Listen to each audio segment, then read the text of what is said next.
ఆదిలాబాద్ జిల్లా ఇంద్రవెల్లి మండల కేంద్రంలో సీఎం రేవంత్ రెడ్డి సభలో శంఖారావాన్ని పూరించారు. ఇంద్రవెల్లి గడ్డ నుంచే ఈ ఎన్నికలకు సిద్ధమని ప్రకటించారు. సీఎంతో పాటు మంత్రివర్గం జిల్లాకు తరలివచ్చింది. తెలంగాణ పునర్నిర్మాణం పేరిట ఇంద్రవెల్లి అమరవీరుల స్తూపం సమీపంలో బహిరంగ సభ సక్సెస్ అయ్యింది. ఆదిలాబాద్ జిల్లాను దత్తత తీసుకుని అభివృద్ధి పీఠం వైపు తీసుకువెళ్తామని హస్తం సర్కార్ భరోసానిచ్చింది.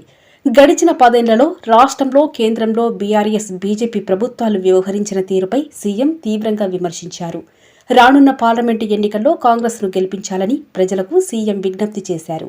బీఆర్ఎస్ ఎంపీలను గెలిపిస్తే బీజేపీకి ఢిల్లీలో తాకట్టు పెడతారని, మోడీకి గులాంగిరి చేస్తారని విమర్శించారు. రానున్న పార్లమెంటు ఎన్నికల్లో కాంగ్రెస్ అభ్యర్థులను గెలిపించాలని కోరారు. సెల్ఫ్ హెల్ప్ గ్రూప్ మహిళలకు 58 కోట్ల విలువ గల బ్యాంకేజీ లింకు చెక్కును మహిళా సంఘాల సభ్యులకు పంపిణీ చేశారు.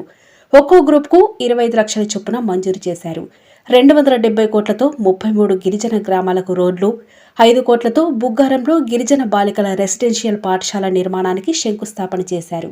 కార్యక్రమంలో డిప్యూటీ సీఎం బట్టితో పాటు మంత్రులు కోమటిరెడ్డి, తుమ్మల, కొండ సురేఖ, శ్రీధర్ బాబు, సీతక్క, ఎమ్మెల్యేలు వెడమబొజ్జు, ప్రేమ్సాగర్ రావు తదితరులు పాల్గొన్నారు.